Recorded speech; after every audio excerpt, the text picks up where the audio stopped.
8. L'enfant n'avait pas dormi de la nuit dans son insomnie. Il s'était amusé à m'écrire une nouvelle lettre en anglais. Il me l'a envoyée cachetée.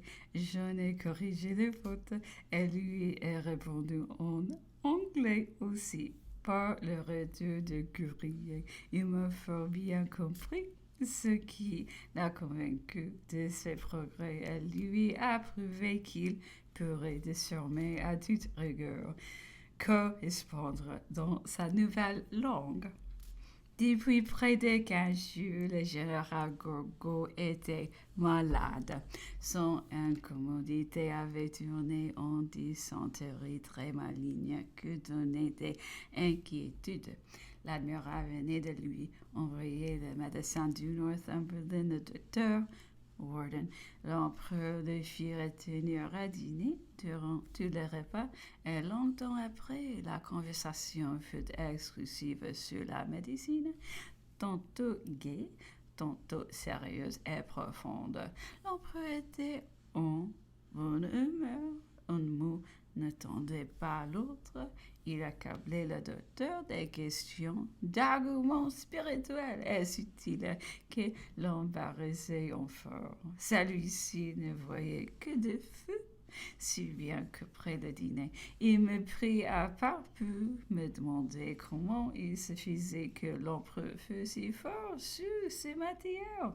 Il ne doutait pas qu'elles ne fussent l'objet de ces conversations familières. Pas plus que toute autre chose, lui disais-je avec vérité, mais c'est qu'il est peu de sujets qui soient étrangers à l'empereur et qu'il les traite toutes d'une manière neuve et piquante. L'empereur ne croit point à la médecine ni à ses remèdes, dont il ne fait aucun usage. Docteur, disait-il, notre corps est une machine à vivre.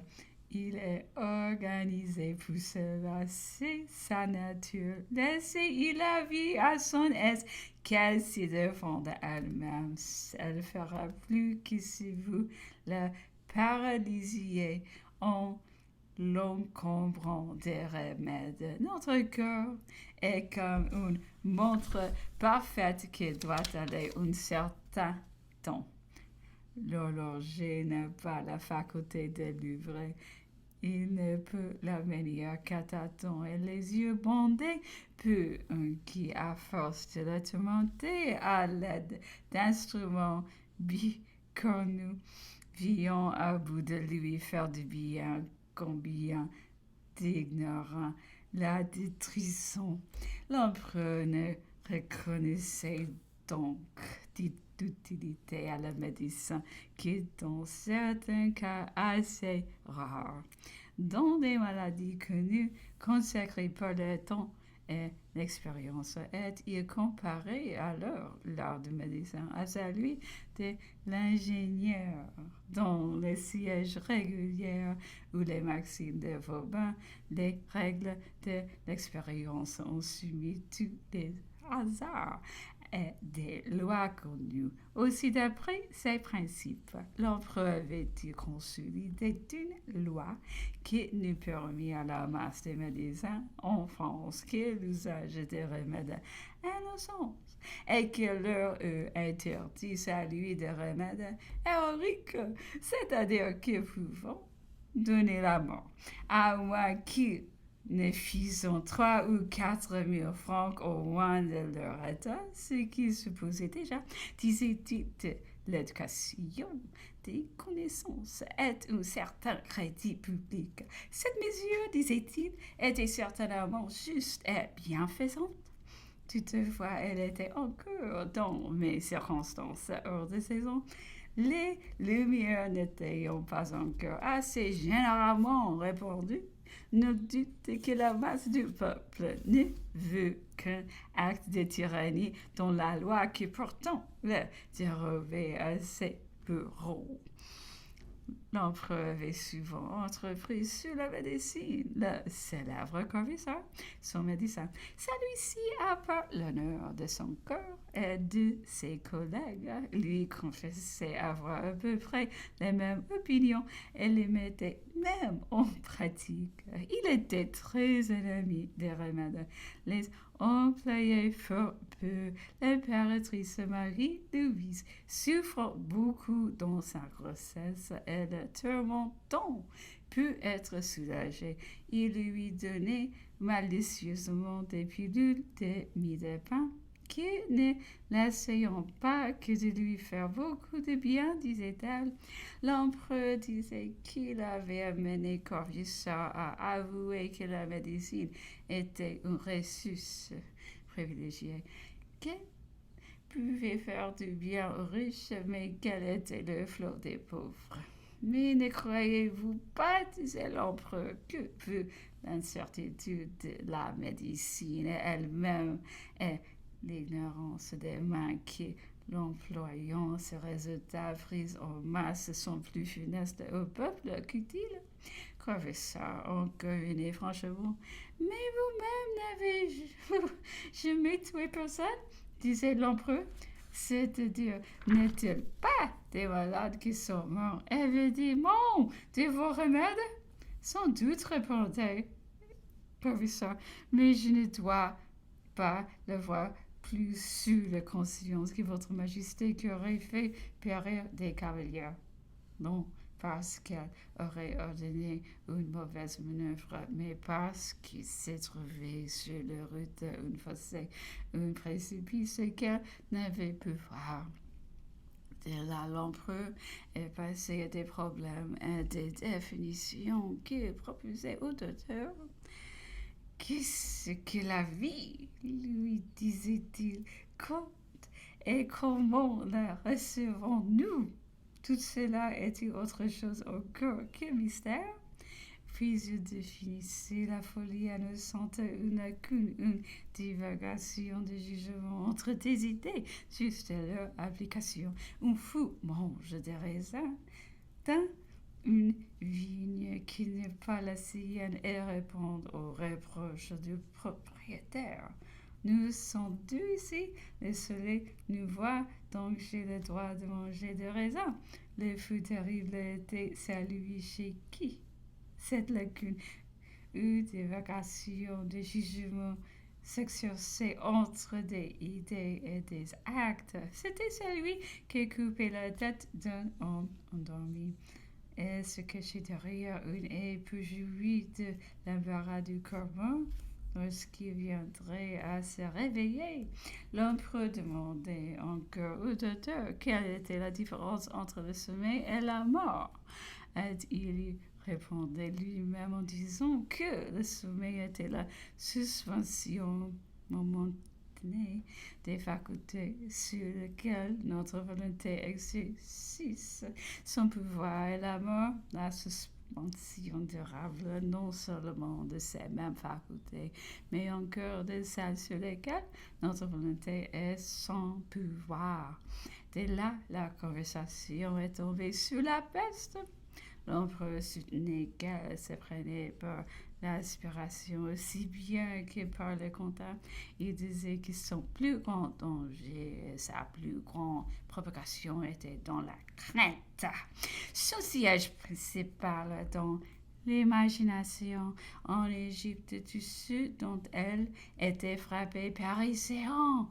La défense et le remède le plus sage était le courage moral. Il avait impunément touché des études de pestiférés à Jaffa et sauvé beaucoup de monde en trompant les soldats pendant plus de 2 mois sur la nature du mal. Ce n'était pas la peste, leur avait-on dit, mais une fièvre à boubou. De plus, il avait observé que le meilleur moyen d'en préserver l'armée avait été de la mettre en marche et de lui donner beaucoup de mouvement. La distraction et la fatigue s'étaient en trouvé le plus sûr garanti.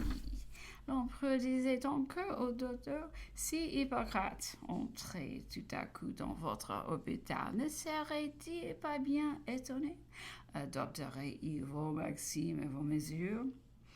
Ne vous réprouverait-il pas? Vous-même entendriez-vous son langage? Vous comprendriez-vous l'un et l'autre? Et-il terminé enfin par vanter gaiement la médecine de Babylone, où l'on exposait les malades à la porte, et où les parents assis auprès d'eux arrêtions les passants pour leur demander s'ils avaient jamais eu pareille chose et ce qui les avait guéris. On avait du mal à certitude, disait-il, d'éviter ceux que les remèdes avaient tués. 9. J'étais à déjeuner avec l'empereur après la leçon d'anglais lorsqu'on m'a porté une lettre de ma femme qui m'a rempli de joie et de reconnaissance.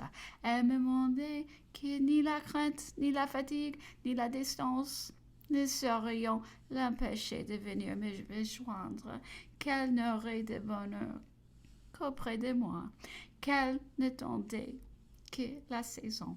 Dévouement admirable, bien supérieur à toute la nôtre ici, en ce qui s'exécute aujourd'hui de sa part, en toute connaissance des causes.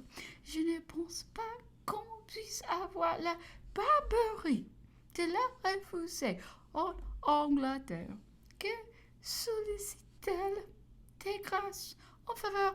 Non, elle demande de partager un exil, d'aller sur une roc abandonné, remplir un devoir et témoigner sa tendresse. Que j'étais loin de juger du cœur et de l'âme de ceux qui nous tenions. Madame de las Casas, si vous constamment repoussez, soit par divers prétextes, ou même par le silence, afin et comme vous se débarrasser de son importunité. Lord Bathurst lui a fait écrire au commencement de 1817 qu'on pourra lui permettre de se rendre au Cap de Bonne-Espérance. 500 lieues plus loin que Sainte-Hélène, d'où si le gouverneur de Sainte-Hélène, Sir Hudson Lowe, n'y trouve aucune objection, elle pourra se rendre auprès de son époux. J'abandonne sans commentaire cette espèce de mauvaise plaisanterie à quiconque se sent un cœur d'âme. Cette lettre était venue par la frégate Lowen Glendower, qui arrivait du Cap et qui nous a apporté en même temps les journaux d'Europe jusqu'à 4 décembre. Le temps était tourné à ces mauvaises pluies battantes qui nous permettions à peine le jardin. Heureusement, nous avions des journaux pour nous occuper. Pour cette fois, j'eus la satisfaction de voir l'empereur les parcourir sans les sécures des personnes. Dans ces papiers se trouvaient beaucoup de détails sur le procès du maréchal Ney qui se traitait en cet instant. À ce sujet, l'empereur disait que l'horizon était bien sombre, que ce malheureux maréchal était certainement en grand péril, que néanmoins il ne fallait pas désespérer encore. Le roi se croit sans doute bien sûr de ses pères, disait-il. Ceux-ci sont sûrement bien montés, bien résolus, bien acharnés, et bien les plus légers, incitant un vent nouveau. Que sais-je? Est alors en dépit de tous les efforts du roi et de ceux qui croyant être l'intérêt de leur cause, il peut prendre tout à coup fantaisie à la chambre des pairs de ne pas condamner et ne se trouvera sauvé. Cela conduit l'empereur à se tendre sur notre esprit léger, fugitif, changeant. Tous les Français, a-t-il dit, sont frondeurs, turbulents, mais non conspirateurs, encore moins conjurés. Leur légèreté est tellement de nature, leur variation si subite qu'on pourrait dire qu'elle les déshonorant. Ce sont des vraies girouettes au gré des vents, il est vrai, mais se visent chez eux et sans calcul. Et voilà leur meilleure excuse. Du reste, qu'il soit bien entendu que nous ne parlons ici que de la masse, de celle qui compose l'opinion, car les exemples individuels, au contraire, au formulaire dont nous dénotons et trouvons certaines classes d'une abjection dégoûtante. C'était cette connaissance du caractère national, continuait l'empereur, qui l'avait toujours empêché d'avoir fait usage de la haute cour. Elle était dans notre constitution. Le Conseil d'État avait même arrêté l'organisation, mais l'empereur avait senti tout le danger de l'éclat et de l'agitation que répondant du jeu de pareil spectacle. Une telle procédure, disait-il, était un véritable appel au public et devenant toujours un grand échec à l'autorité. Si l'accusé l'emportait, un ministère en Angleterre pouvait bien supporter sans inconvénient les effets de cet appel perdu, mais un souverain tel que je l'étais, dont et dans les circonstances où je me trouvais, ne l'aurait pas poussé le plus grand danger pour la chose publique aussi préférée. Je m'en tenir constamment aux tribunaux ordinaires. La malveillance se trouva souvent à y réduire et pourtant de tous ceux qu'il lui plut d'appeler à l'heure des victimes, qu'elle salue, je vous prie, qui est ce vertu populaire à nous tenir épreuve. Elle en prit soin de me justifier tout demeurant flétri dans l'opinion nationale. L'empereur avait réservé pour lire avec moi un article du journal relatif à la voiture qu'il a perdue à Waterloo. La grande quantité d'expressions techniques le lui avait rendu trop difficile. Le journaliste donnait un détail très circonstancié de cette voiture et faisait un inventaire très minutieux de tout ce qui s'y trouvait. Il y joignait parfois les réflexions les plus triviales, mentionnant une petite boîte de liqueur. Il observait que l'empereur ne s'oubliait pas, on ne se laissait manquer de rien, en citant certains objets recherchés des sons nécessaires. Il ajoutait qu'on pouvait voir qu'il faisait sa toilette comme il faut. L'expression était en français. Ce dernier mot a produit dans l'empereur une sensation que ne pas hésiter sans doute un sujet plus important. Mais, me dit-il, avec une espèce de dégoût mêlé de douleur, ce peuple d'Angleterre me croit donc un animal sauvage, l'a-t-on amené véritablement jusqu'à là, où son prince de Galles, espèce de bouffe happy, monsieur Tom, ne fait-il pas sa toilette comme chacun de ceux qui parmi nous a quelque éducation? Il est certain que j'aurais été fort embarrassé de lui expliquer ce qu'avait voulu dire le journaliste. Du reste, il a connu que l'empereur est la personne du monde qui mettait les moins de prix à sa aise et s'en occupait le moins, mais aussi, et il se plaît à le confesser. Il n'en fut jamais plus que le dévouement et les soins des serviteurs ont rayonné davantage. Comme il mangeait à des heures très irrégulières, on trouvait le secret dans ses courses et ses voyages de voir son dîner fort ressemblant à celui des Tuileries, toujours prêt à 2 pas de lui. Il n'avait que parler et il se trouvait servi. C'était magique, disait-il lui-même. Durant 15 ans, il a bu constamment un même vin de Bourgogne Chambertin, qu'il aimait et qu'on croyait lui être salutaire. Ce vin se retrouvait pour lui dans toute l'Allemagne, au fond de l'Espagne, partout jusqu'à Moscou. Et il est vrai de dire que les arts, les luxe, le raffinement de l'élégance et du bon goût se disputaient comme un son insu autour de lui pour lui ménager quelques jouissances. La journaliste anglais décrivait donc une infinité d'objets qui étaient dans la voiture, sans doute, mais dont l'empereur n'avait pas la moindre connaissance, bien qu'il ne s'en étonnait nullement, disait-il.